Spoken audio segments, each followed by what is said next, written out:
Subject verb agreement का दोस्तों आज 6वां दिन है। यह चैप्टर बहुत ही महत्वपूर्ण है। इसके पहले का वीडियो अगर आप न देखे हों तो आप देख लीजिए, बहुत महत्वपूर्ण नियम हमने बताया है। आज देखें सब्जेक्ट वर्ब एग्रीमेंट डे 6। हम आज आपको कंडीशनल सेंटेंस के बारे में बताएंगे। कंडीशनल सेंटेंस में 3 रूल्स की चर्चा आज करेंगे। रूल नंबर 1, कंडीशनल सेंटेंस के 3 नियम हम आपको बताएंगे।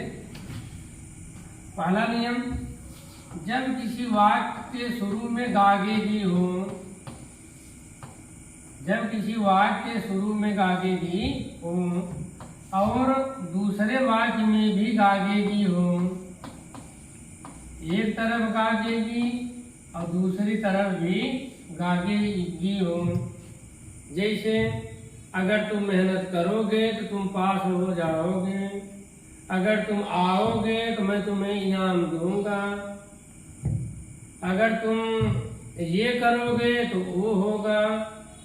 एक तरफ गागेगी दूसरी तरफ भी गागेगी। एक उदाहरण देखिए, अगर तुम मेहनत करोगे, अगर तुम मेहनत करोगे तो तुम पास हो जाओगे, तुम पास हो जाओगे। हम आपको एक उदाहरण बता रहा हूँ, आप इसे हजारों वाक्य बना सकते हैं। अगर तुम मुझे गाली दोगे मैं तुम्हें पीटूंगा, अगर तुम अंग्रेजी बोलना सीख जाओगे तो तुम अध्यापक बन जाओगे, अगर तुम मेहनत नहीं करोगे तो तुम पास नहीं होगे। एक तरफ गागेगी, एक तरफ गागेगी। इस पोर्शन में अगर तुम मेहनत करोगे, यहाँ गागेगी है, गा है, दूसरे पोर्शन में भी गागी है। इसी तरह से आपके सामने कोई भी सेंटेंस आ जाए, एक आए चाहे 1000 आए, तो दिक्कत नहीं फील होनी चाहिए, क्योंकि हम आपको एक ब्रांडेड नियम बता रहे हैं। तो दोस्तों, अगर शुरू में गागेगी रहे और बाद में भी गागेगी रहे, नियम ये कहता है शुरू वाले वाक्य का अनुवाद आप प्रेजेंट इंडेफिनिट में कर दीजिए। शुरू वाले वाक्य का अनुवाद प्रेजेंट इंडेफिनिट में कीजिए। भले ही यहाँ पर गागेगी लगा हो, भले ही आपको लग रहा हो कि फ्यूचर इंडेफिनिट टेंस है, इसमें विल शैल लगना चाहिए, लेकिन शुरू वाला वाक्य जिसमें अगर हो, यदि हो, जो पोर्शन अगर से शुरू हो, जो पोर्शन यदि से शुरू हो, उस पोर्शन का अनुवाद आप प्रेजेंट इंडेफिनिट में कीजिए। प्रेजेंट इंडेफिनिट मतलब पहले कर्ता लगाइए, उसके बाद अगर एक वचन है तो क्रिया में यस या ईएस लगाइए, बहुवचन है तो यस या ईएस मत लगाइए, उसके बाद कर्म लगाइए। कर्ता क्रिया कर्म, कर्ता क्रिया कर्म। शुरू वाला वाक्य प्रेजेंट इंडेफिनिट में, तो बाद वाला वाक्य फ्यूचर इंडेफिनिट में। शुरू वाला प्रेजेंट इंडेफिनिट में, बाद वाला फ्यूचर इंडेफिनिट में। बाद वाले वाक्य का अनुवाद कीजिए, पहले कर्ता लगाइए, उसके बाद विल या शैल लगाइए, विल या शैल लगाइए, उसके बाद क्रिया का थर्ड फॉर्म लगाइए, उसके बाद कर्म लगाइए। तो शुरू वाला प्रेजेंट इंडेफिनिट में, बाद वाला फ्यूचर इंडेफिनिट में। क्योंकि नियम है कि दोनों तरफ फ्यूचर इंडेफिनिट में वाक्य नहीं हो सकता है। अगर आपको किसी इंग्लिश सेंटेंस में शुरू वाले में भी विल से लगा हो, बाद वाले में भी विल से लगा हो, समझ लीजिए यह गलत है। इसका होगा अगर तुम मेहनत करोगे, कहने का मतलब होगा अगर तुम मेहनत करते हो। भले ही यहाँ पर गागेगी है, आप समझिए कि यहाँ पर लिखा है अगर तुम मेहनत करती हो, तो अगर कर देगी if you work hard, if you work hard, काम। अगर ये होता अगर वह मेहनत करेगा, तो देखिए अगर तुम मेहनत करोगे का मतलब अगर तुम मेहनत करते हो, इफ यू वर्क हार्ड। अगर होता अगर वह मेहनत करेगा तो वह पास हो जाएगा, तो हो जाता इफ ही वर्क्स हार्ड, एक वचन में क्रिया में एस या एस लगाइए, बहुवचन में एस या एस मत लगाइए। इफ यू वर्क हार्ड, तो की अंग्रेजी कामा, तो की अंग्रेजी कामा, तुम पास हो जाओगे, you will pass, you will pass. एक तरफ प्रेजेंट इंडेफिनिट, दूसरी तरफ फ्यूचर इंडेफिनिट। अगर तुम मेहनत नहीं करोगे तुम पास नहीं होगे, तो हो जाता है if you do not work hard comma you will not pass. अगर तुम मुझे गाली दोगे मैं तुम्हें पीटूंगा। If you abuse me, if you abuse me comma I will beat you. एक तरफ प्रेजेंट इंडेफिनिट, दूसरी तरफ फ्यूचर इंडेफिनिट। एक आया, 1000 आया, आप सेंटेंस बनाते रहिए, हिंदी में बनाते रहिए, अंग्रेजी में ट्रांसलेट करते रहिए। एक तरफ प्रेजेंट इंडेफिनिट, जिस पोर्शन में इफ लगा हो उस पोर्शन का अनुवाद प्रेजेंट इंडेफिनिट में, और बाद वाले पोर्शन का अनुवाद फ्यूचर इंडेफिनिट में। दोस्तों वीडियो अच्छा लगे आप कमेंट करें, शेयर करें। अब देखें ये दूसरा नियम। पहला था अगर एक तरफ गागेगी दूसरी तरफ भी गागेगी तो प्रेजेंट इंडेफिनिट, उसके बाद फ्यूचर इंडेफिनिट। अब आप देखें दूसरा नियम देखें। अगर हिंदी वाक्य में रहता ये होता, एक तरफ रहता ये होता और दूसरी तरफ रहता वो होता, अगर ये होता तो वो होता, ये होता तो वो होता। आप हिंदी में तर्ज देखिए, अगर ये होता तो वो होता, या अगर ये हुआ होता तो वो हुआ होता, अगर ये हुआ होता तो वो हुआ होता, ये हुआ होता तो वो हुआ होता, ऐसा हुआ होता तो ऐसा हुआ होता। अगर महात्मा गांधी जिंदा होते तो भारत में रामराज ला दिए होते। अगर तुम मेहनत करते तो पास हो जाते। अगर तुम मेहनत करते, एक उदाहरण हम आपको दे रहे हैं, अगर तुम मेहनत करते, अगर तुम मेहनत करते तो पास हो जाते, तो पास हो जाते। दोस्तों इसके कहने का एक दूसरा भी तरीका है, इसी सेंटेंस को दूसरे ढंग से भी कर सकते हैं। अगर तुम मेहनत किए होते तो तुम पास हो गए होते, अगर तुम मेहनत करते तो पास हो जाते। ऐसे भी कर सकते हैं। कहने का दूसरा भी तरीका देख लीजिए। अगर तुम मेहनत किए होते तो पास हो गए होते। भाई कोई लड़का परीक्षा देकर आया हुआ है इंटरमीडिएट का, उस दिन रिजल्ट निकला, रिजल्ट देख करके घर पहुंच रहा है, मूड़ी नीचे करके घर पहुंच रहा है, तो उसके पापा कहेंगे कि अगर मेहनत करते तो तुम पास हो जाते, अगर तुम मेहनत किए होते तो तुम पास हो गए होते। अगर तुम तेज दौड़ते तो ट्रेन पकड़ लेते, अगर तुम तेज दौड़े होते तो तुम ट्रेन पकड़ लिए होते। अगर तुम समय पर आ जाते तो सब कुछ ठीक ठाक होता। अगर तुम समय पर मेरी मदद किए होते तो मैं विकास कर गया होता। अगर सरदार पटेल न मरे होते तो वह भारत में रामराज ला देते। ऐसा हुआ होता तो ऐसा हुआ होता, अगर ये हुआ होता तो वो हुआ होता।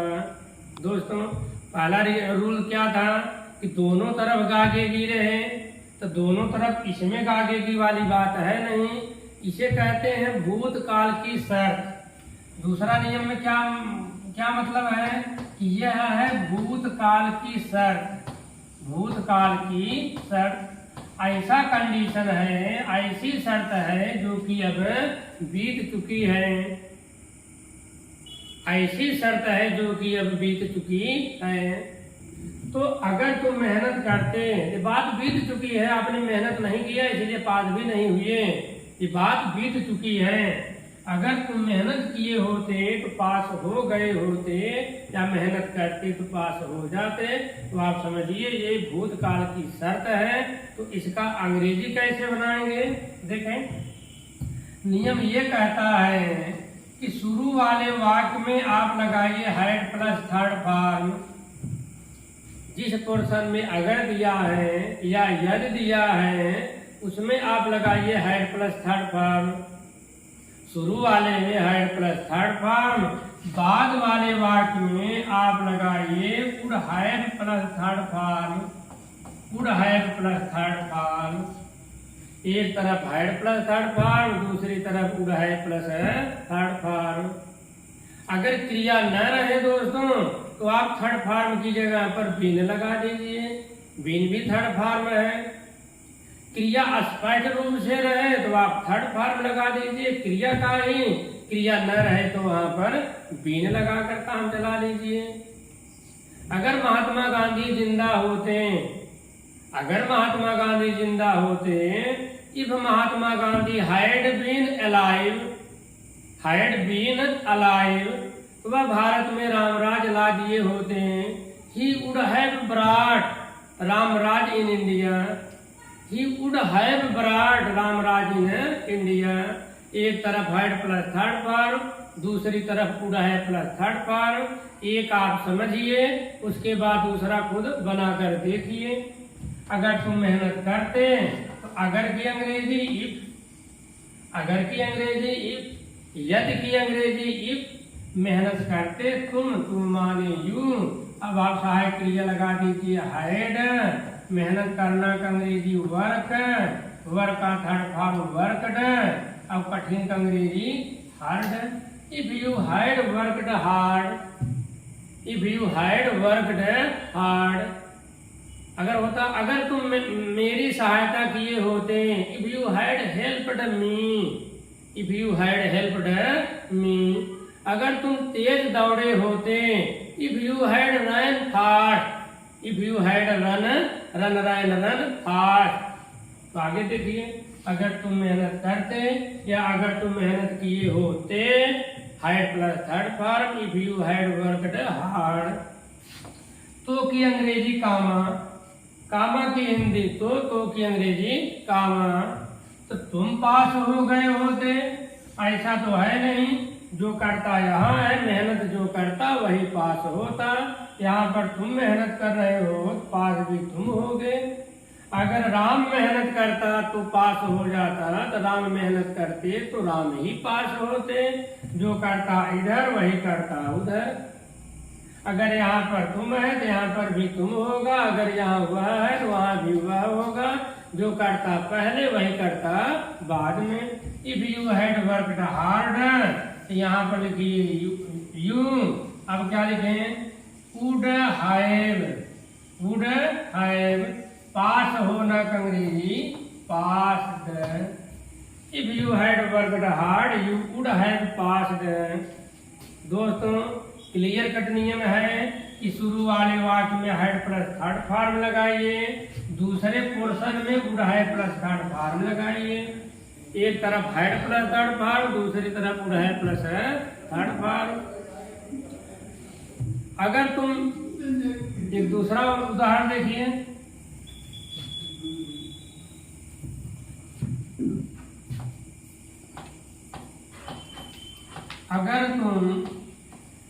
अगर तुम मेरी सहायता करते, मेरी सहायता करते, अगर तुम मेरी सहायता करते तो मैं पास हो जाता। अगर तुम मेरी सहायता करते तो मैं पास हो जाता।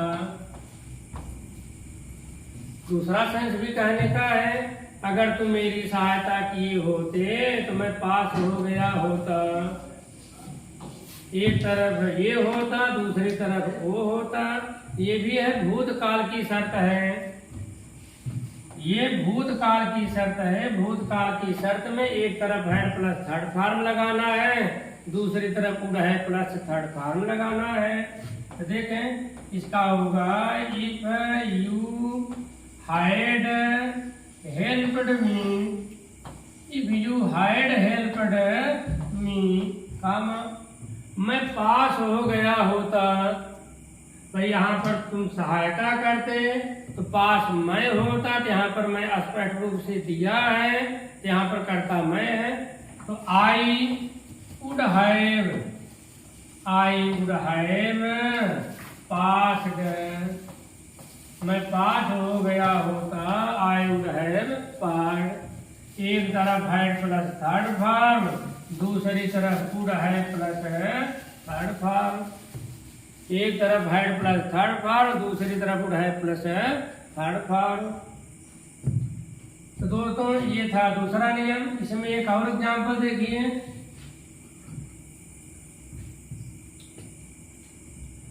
अगर तुम आते,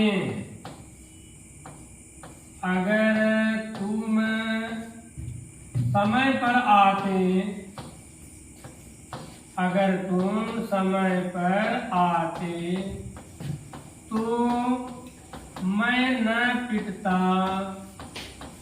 दोस्तों इसको आप थोड़ा सा और ध्यान से देखिए, अगर तुम समय पर आते तो मैं न पिटता।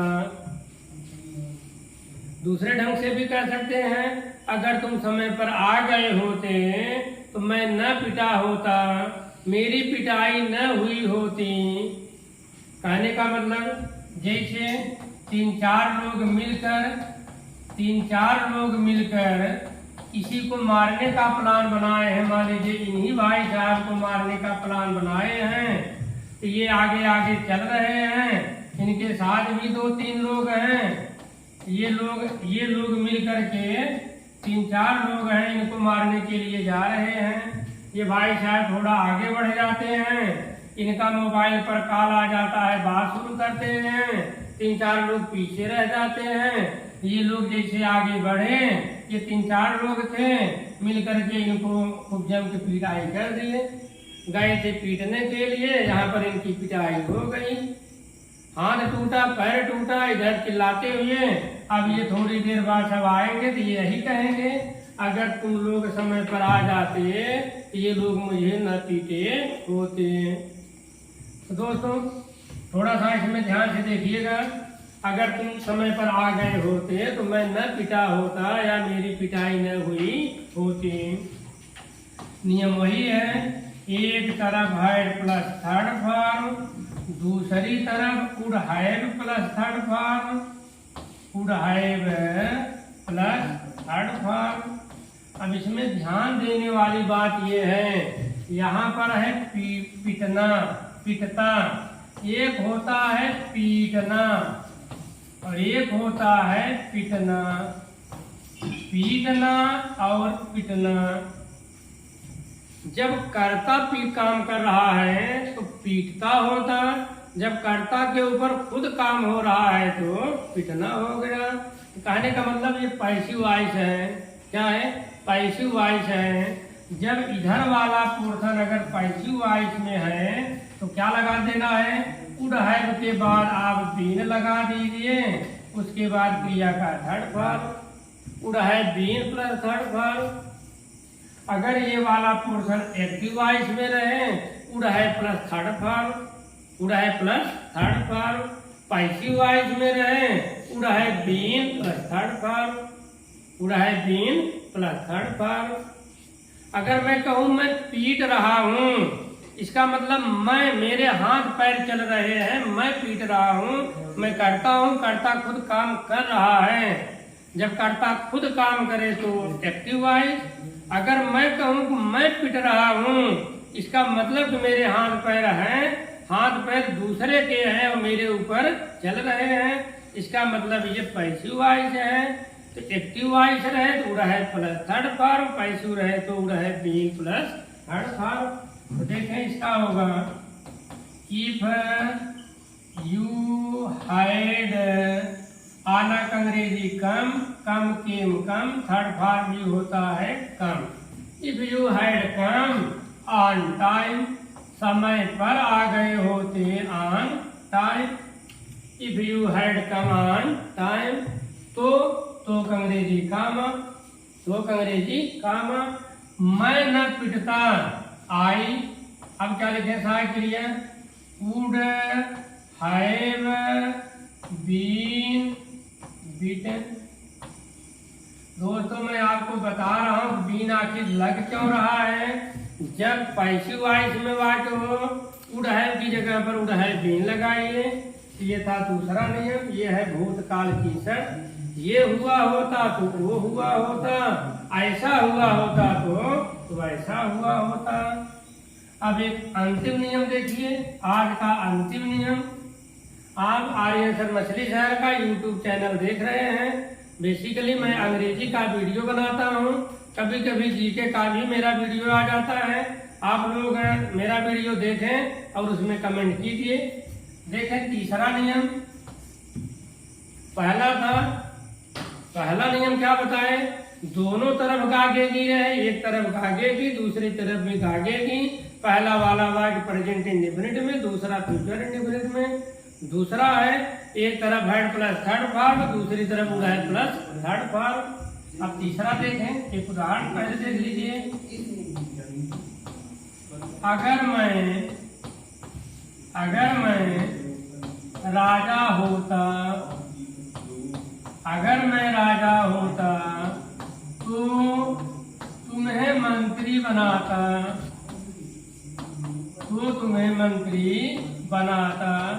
ये दोस्तों कंडीशनल सेंटेंस बहुत महत्वपूर्ण चैप्टर है।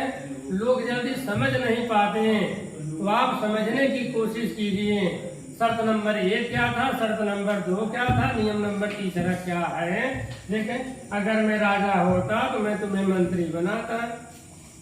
इसी तरह से और वाक्य देखिए, अगर मैं कुत्ता होता तो भौं भौं करता, अगर मैं बिल्ली होता तो म्याऊं म्याऊं करता, अगर मैं करोड़पति होता तो मेरे पास BMW कार होती, अगर मैं ये होता तो वो करता,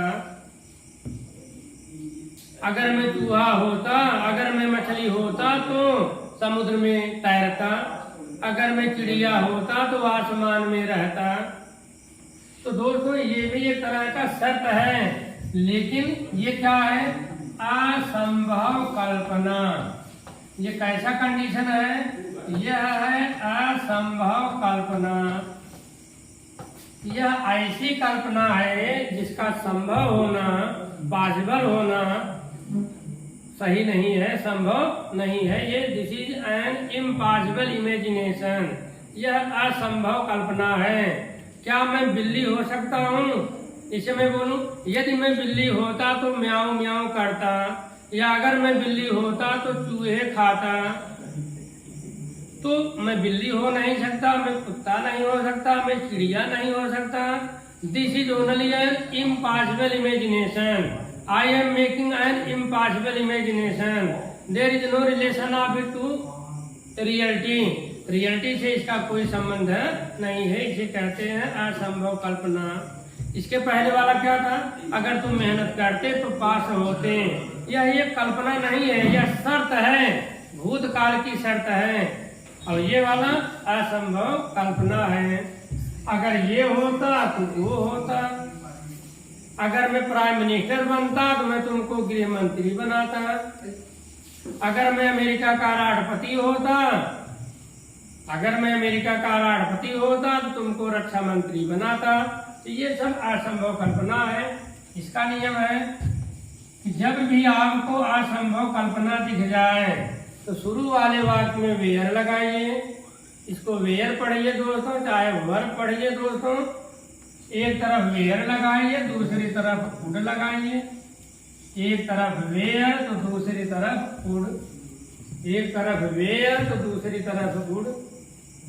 एक तरफ हैड प्लस थर्ड फॉर्म, दूसरी तरफ would had plus third form. एक तरफ प्रेजेंट इंडेफिनिट, दूसरी तरफ फ्यूचर इंडेफिनिट। एक तरफ वेयर तो एक तरफ वुड।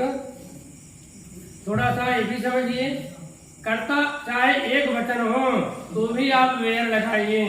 ही रहे तो भी वेयर, सी रहे तो भी वेयर, आई रहे तो भी वेयर, राम रहे तो भी वेयर, पिंटू रहे तो भी वेयर, एक तरफ वेयर, एक तरफ कुड।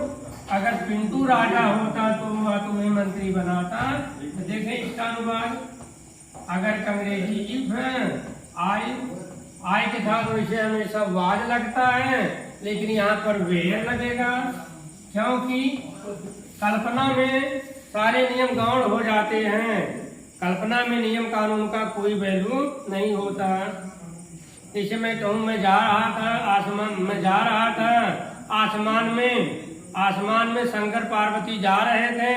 उन्होंने मुझसे कहा, आर्यन सर क्या हाल है? मैंने कहा सर जी सब ठीक ठाक है। तो ये सब क्या है?